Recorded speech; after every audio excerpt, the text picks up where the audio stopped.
Hello and welcome everyone to the Annuity Straight Talk podcast, episode number 128. My name is Brian Anderson, founder and creator of AnnuityStraightTalk.com. Here to extend on last week's podcast with some real legacy planning ideas. Go ahead, please, and like, subscribe, or comment on any of your favorite podcast platforms or on YouTube if you want to make an appointment with me about this topic or any of the other ones I've covered for whatever videos you've seen or podcasts you've listened to. Top right corner of any page on AnnuityStraightTalk.com. Schedule a call, and we'll get after it. Promise to shoot you straight, tell you the truth, and help you find only the best solutions for your retirement planning needs, whatever they may be. I'm going to share my screen and talk about this topic, which is going to go kind of deep.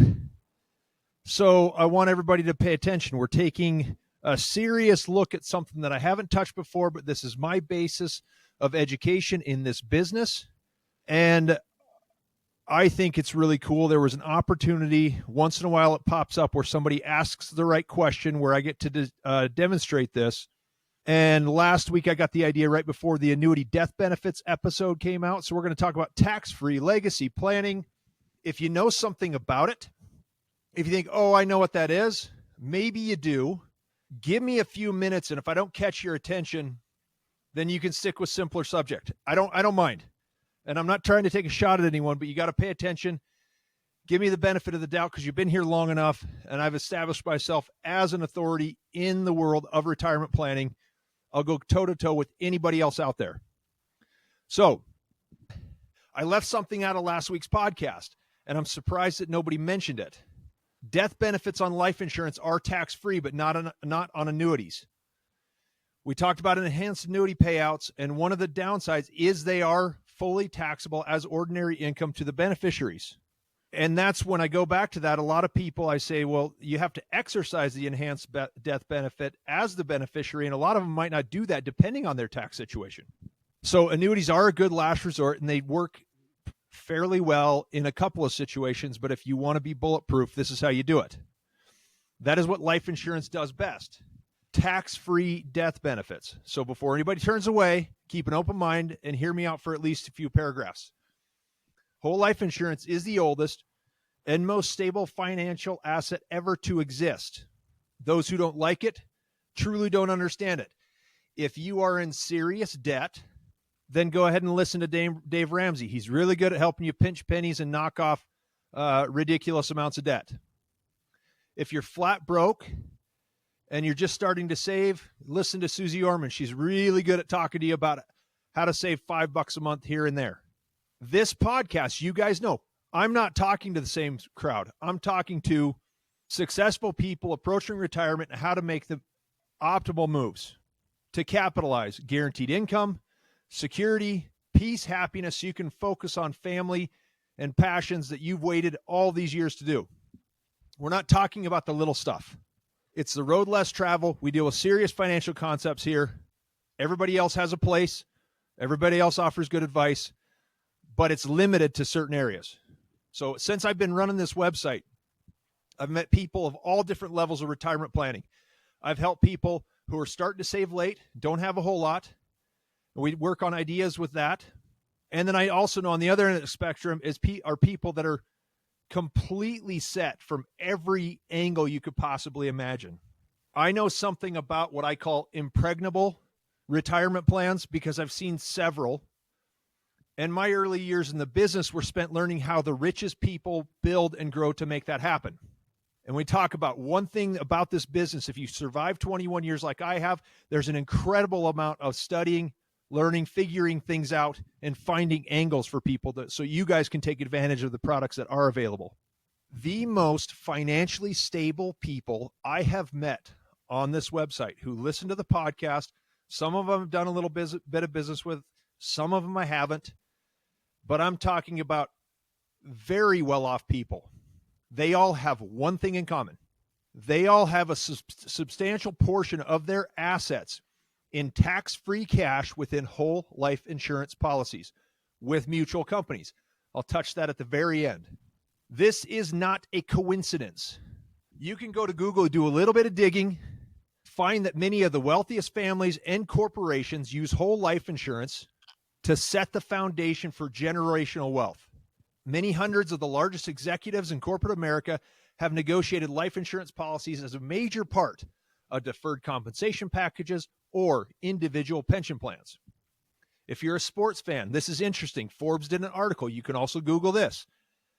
Jim Harbaugh's compensation package as the Michigan head football coach. As part of it, the school loaned him $4 million to start a whole life insurance policy and agreed to pay an additional $2 million into it for each of the following 5 years. So did that grab your attention yet? It is not a small-time deal, and stupid people aren't the ones doing it, as Dave Ramsey and Susie Orman might suggest. Oh, it's a waste of time. Oh, the yields are terrible. So I know Michigan students, I know a few of them personally. I like them fine. I like to pick on them a little bit.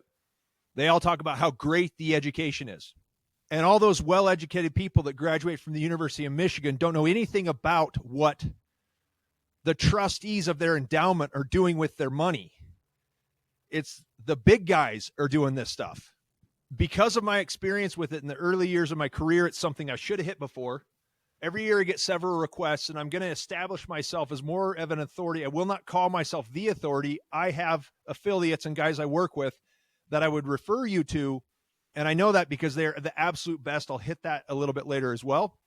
But I see this a lot. So it's like, I need to actually put some stuff in place so that people who are looking for it will find it. But last week, this one, again, just fell in my lap. Guy said, well, how about using life insurance? It's a great idea. It's not something everybody has to do. In part, can be very beneficial for a lot of reasons. The fundamental difference between this and annuities is taxable versus tax-free. It was stupid of me not to mention it last week, so there's a correction and an apology all at once. So here's the deal. 66-year-old guy wanted to take $300,000 from his IRA and set it up for maximum legacy to leave to his kids. IRAs are tough for legacy because they have stringent distribution rules now, thanks to Secure Act 2.0 or whatever they call it. It's got to be liquidated within 10 years. And life insurance has to be purchased with after-tax money. So taxes have got to be paid first. It's a big part of the calculation. We've got to get it right. I'm using general numbers for this. I ran through the scenarios yesterday with this gentleman. He's got a lot to learn about it, but he's very open-minded, and we're walking through it slowly. I can explain the basics, and then if he's serious about it, I'm going to hand him off to an absolute pro who will take extremely good care of him. So there's a lot of people selling life insurance out there, bank on yourself, all that stuff. Most of it's a gimmick. Focus on where the real money goes and follow that. If anybody wants to talk about it, I'd be happy to, and I'm going to touch on some of the issues right now. Whole life insurance has been around for centuries. It's a bedrock financial product. Universal life has been around for about 40 years. Whole life has a level cost of insurance that's built into it, remains level for all years of the policy. They call them, both of them, permanent insurance because you own it forever. It's not like term. You got it for 20 years. It goes away. Universal life was created in the 80s when the interest rates were really high. Some insurance companies wanted to get an advantage over others, and they said, and a lot of companies did this, even some really good ones. A lot of them said, hey, with rates so high, we don't have to collect nearly as much premium to make this thing pay out. In order to make the actuarial calculation work, and somebody might correct me if I'm wrong on the specific details of this, instead of a level premium for the insurance built into the contract, they made the insurance component annually renewable so that every year you age with the policy, the cost of insurance goes up. Now, back in the 80s, when interest rates were 18%, that cost was small enough in relation to what they were gaining on as earnings on their investment portfolio that it just buried it and it didn't matter. But as rates began to drop, those rates are adjustable. They'll go up and down with an insurance policy. That's a concern that's easy to address if you understand the mechanics of a mutual company versus a stock company. So as rates dropped, the internal cost of the insurance rose and started to eat away all the cash value of the policy. In the late 90s, a majority of universal life policies lapsed because the cost of insurance got so high and dividends were much lower than initially projected. What was sold as a cheaper alternative to whole life insurance failed most people because rates didn't hold up. If you took a universal life policy that was cheaper and you added extra cash to fund it at the whole life premium level, then it would have been fine. But it wasn't cheaper, which was the whole point. If that's what it takes for universal life to be successful, why not just stick with a whole life policy, get the guarantees, do it with a solid company that's been doing it for centuries? That's about where indexed universal life came in. I don't know exactly when it was created, late 90s, early 2000s. Same as an index annuity. Hey, we can project, we can buy options on these indexes and they can go up higher, and we can show you an illustration where the yield is high enough that it supports that lower premium. And there are separate guarantees placed on those so they can be used for estate planning and all that stuff. As far as what I'm talking about here, they're an inferior product no matter what anyone tries to tell you. Just like index annuities, growth is not guaranteed, but part of the market upside can be captured and it might pay off from time to time. That pesky increasing cost of insurance is something that hasn't hit most of the early buyers of this product. The first time I got wind of it was probably 2006 or 7.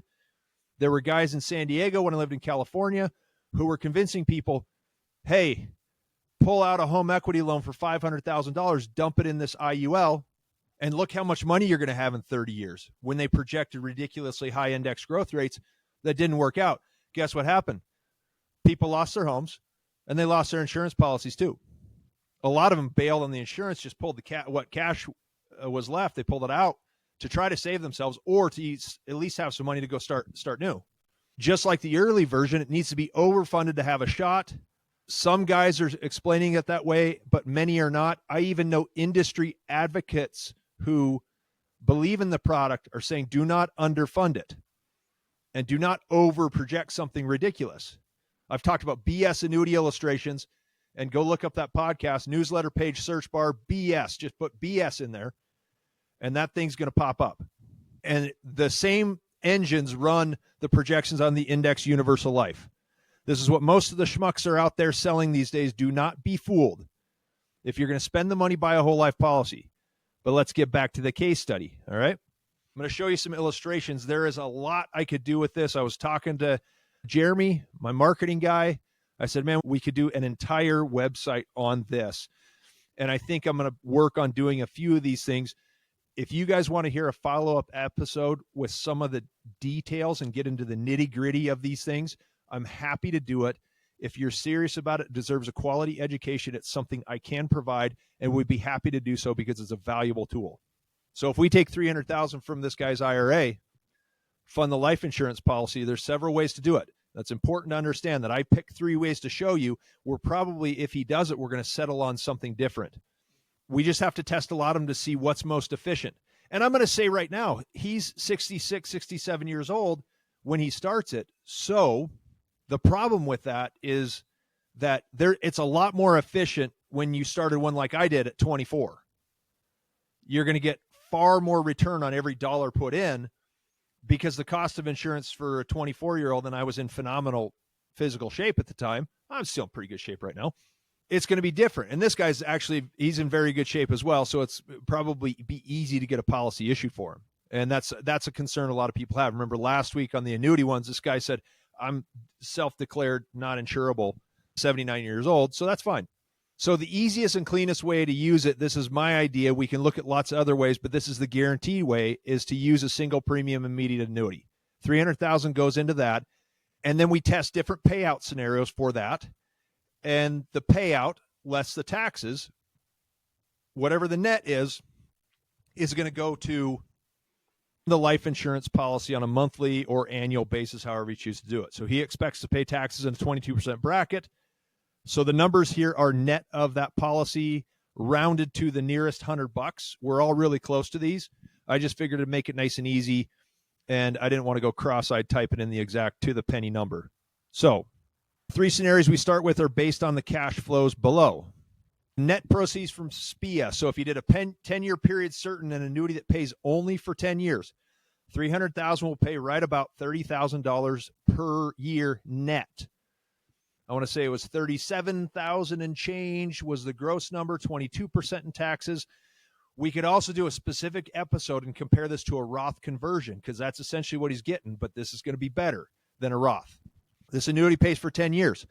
So To buy $300,000 worth of insurance, it costs him $18,000 per year. In addition to that, he's going to put $12,000 of extra cash to make up the total $30,000 contribution, goes straight into the policy cash value. That extra $12,000 will increase the death benefit by a factor of every dollar that goes into it. I looked up doing a 15-year period certain. So these life policies, the longer you pay, the better it is because of that level cost of insurance. You cover it for all the years until the dividends can pick it up and carry it entirely. So the same annuity would pay a net $22,000 annually for 15 years. And once the annuity pays out, it's done and the policy's funded and just you let it ride. So that's $18,000 of a premium for the insurance, same thing, and $4,000 additional cash that goes straight into the policy, the cash value, and increases the death benefit incrementally. And then I did life with 15 years certain, which is a guaranteed lifetime payment on the annuity. The annuity pays for life with a minimum guarantee to 15 years, whichever is longer. So if he lives 10, it'll pay another 5 years. If he lives 25, it pays 25. This is paying for the insurance premium only, and the policy will grow naturally, as it was intended to do. At roughly 15 years, you can probably stop paying the premiums, and the dividends will support a good death benefit going forward. In that scenario, if he expected to need an increase in personal income later in life, he'd be getting net $1,500 a month out of it if he swapped from paying the premium to just taking retirement income. You don't want to do that until the dividends will support the cash value and death benefit of the policy. So if death occurs before the annuity payments stop, the death benefit is payable, and remaining guaranteed annuity payments will also continue to the beneficiaries. I said it last week, the best time to die with good life insurance or even an annuity enhancement is right after you get it. Pay one premium. In this case, he pays one premium. He's got $300,000 death benefit, and his family would still get the annuity payments through the end of the guaranteed period. So each scenario turns out differently depending on the specific mix of insurance premium and additional cash. I'm going to show you, I've got all three of them up here that I did. So you can see up here at the top. Now, it's easier for me when I'm here in Arizona to, man, look at the sunset is beautiful. It's easier for me to do this with the handheld microphone, so it's going to be a little hard scrolling, but you guys can see everything here. I can't highlight as well. Death benefit, $305,000, male age 67, preferred non-tobacco, good healthy guy. Annual premium, $17,872. I said 18, big deal. Okay, he's got an additional $12,127 here, and we've got net premium, so that's $30,000 a year for 10 years. Net cash value starts low, and the cost of insurance is highest in the first few years. You can see it's just the cash going in, and then it grows substantially after that. Every time the cash goes in, after the first year, $11,000 of cash instead of $305,000, he's got $322,000 of net death benefit. So $11,000 in cash created $17,000 of additional death benefit. Every additional dollar that goes in will have the same multiple for the death benefit. You're going to realize quickly that this is an asset, not a liability. All you got to do is get the business started, get the engine chugging, and this thing's going to roll. Okay? At the end of 10 years, $532,000 of tax-free death benefit, $266,000 of cash, and it continues. What you'll see over here is when he stops paying premium, it goes 532, 524, 517, so it goes down just a little bit. And you'll notice if you look at the dividend continues to climb. And through this, the cash value climbs as well. So cash value continues to climb, but the death benefit drops because that cost of insurance is still eating away at it a little bit. It begins to rise again in year 18 and goes up forever based on the dividend going over and above what the initial premium was. So the dividend is more than paying for the cost of insurance. Death benefit climbs. The cash value continues to grow. Max with 15 years. So that's the $22,000 a year, $17,872 of insurance premium, and $22,000 of total. So $4,000 of additional cash. You can see because it's less cash, this net death benefit grows a lot more slowly, but you're paying for it for 15 years. When you get to 15 years, same thing happens. You're covering the cost of insurance for a while. Right at 15 years, this thing only goes down for 2 years by just a little bit, then starts climbing again.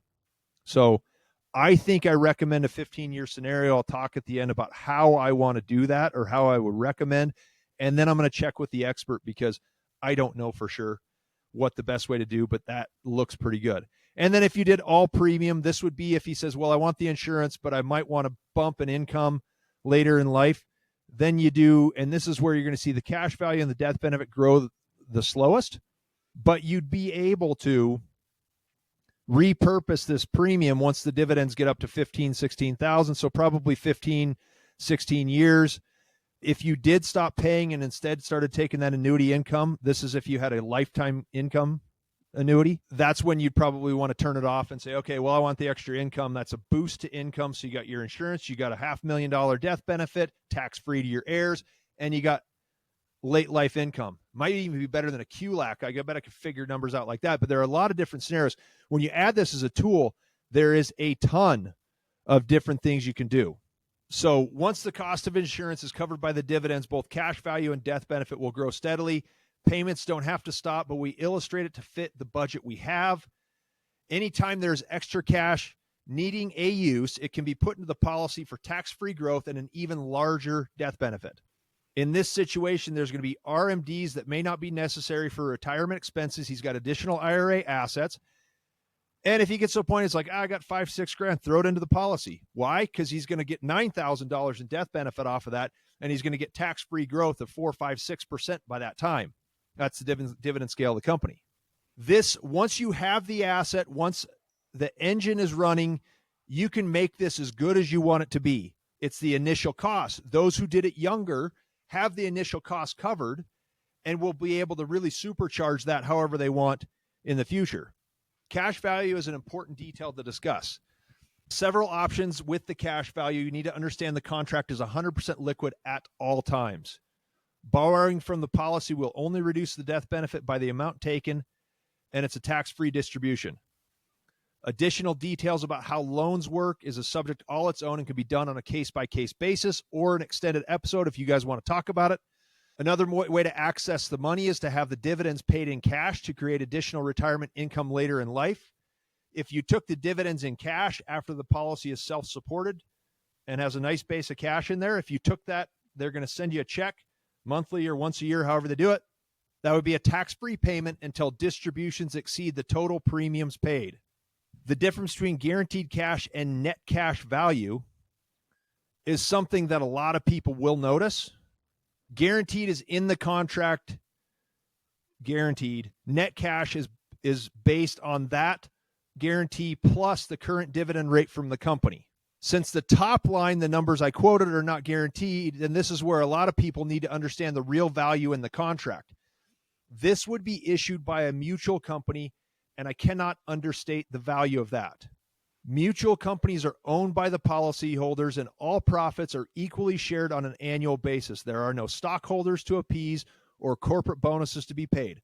All company operations, every single one of them, are conducted with the express purposes of maximizing benefits for policyholders. When major mutual companies have a track record of paying dividends in excess of the guaranteed rates for more than 160 years, in the case of Guardian Life, which is where these illustrations come from, you got good policies through New York Life, Northwestern Mutual, Mass Mutual, Penn Mutual, and several others. One of the other guys I worked with that I learned some stuff from, and he was always kind of doing the big cases, big estate planning, all that stuff. He said they've been paying dividends in excess of the guarantee since before the war. Which war, you might ask? The Civil War. I think Guardian paid its first dividend in excess in 1860 or so.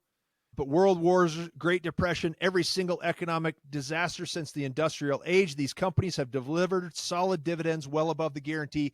It is something you could take a lot of comfort in. Is it going to be the same? No, but you're going to have higher interest rate sensitivity. Sometimes it's going to go lower. It's going to go a lot higher too. So if we have rising rates, these guys will capture that, and it's good inflation protection for a death benefit. The transition that's important for everybody to realize is that you are buying a true asset with an incredible amount of flexibility. It is the most versatile and profitable way to leave a legacy and can be used for retirement income or serious estate planning at any level. I can put this up against a Roth conversion, eliminate market risk, and show incredible returns. A $500,000 death benefit in 7 years after tax is probably worth about $750, depending on who gets it. It's also taking money off the books because this is a private contract. If you go to the Forbes article with Jim Harbaugh, let's say this is a private contract between Jim Harbaugh and the insurance company. Suppose the agent knows about it, but you don't got the feds sticking their grimy paws into it. Like the IRA, the Roth, all that stuff with rules that can change. You never know what to expect. This is different. Every dollar that goes in creates value. It's a secret of the wealthy, but it's available to everyone, and the option to enhance retirement is well worth exploring. If legacy, tax-free cash, late life income increases with a good, solid base asset for diversification, it's a really, really good idea if it works for you. Now, you want to talk about it, we'll talk about it. My mentor in this business, his name's Brian Salonen, is one of the country's best cash value insurance guys. And it's not even an attempt for me to sell something. I'll refer every bit of business to him because I owe him something for all he has taught me, the time he put into me, the way that I was able to step into it and learn from some incredibly intelligent people, put me on a level that most people never get to. And I'll say it right now. If your financial professional cannot talk intelligently about the values of this, they did not have a similar education, and they are not appropriately educated to handle all facets of retirement planning. So if you want a solid referral to one of the most ethical and professional people I know, I'd be happy to introduce you to him, but I'll screen a lot of calls for him. So anyway, I appreciate you guys joining me for episode 128, Tax-Free Legacy Planning. It's a big deal. It's what the heavyweights do. You want to talk about it? Give me a call. You can schedule a call, top right corner of any page on AnnuityStraightTalk.com. Schedule a call, write your name, pick your time zone, select the time, give me a few notes, what you want to talk about. I'll be there. Please like, subscribe, or comment on any of your favorite podcast platforms on YouTube. Share it with your friends. We got a lot of followers out here. Don't be shy. I'll take the heat if you send it to one of your friends and they say, I don't like life insurance. I don't like annuities. Okay, go listen to Dave Ramsey. He is entertaining. But I'm here next week with another episode. I'm probably going to go back to annuity stuff. I'm going to wait to see what kind of comments and feedback I get from this. And I will definitely dive into deeper topics within this if is necessary. I want to do what works for you guys. And I want to make sure that you guys get the education you need so you can make solid decisions in retirement. Thank you so much for joining me. Sun's going down. Hope I'm still in the camera. I'll see you next week. Okay, bye.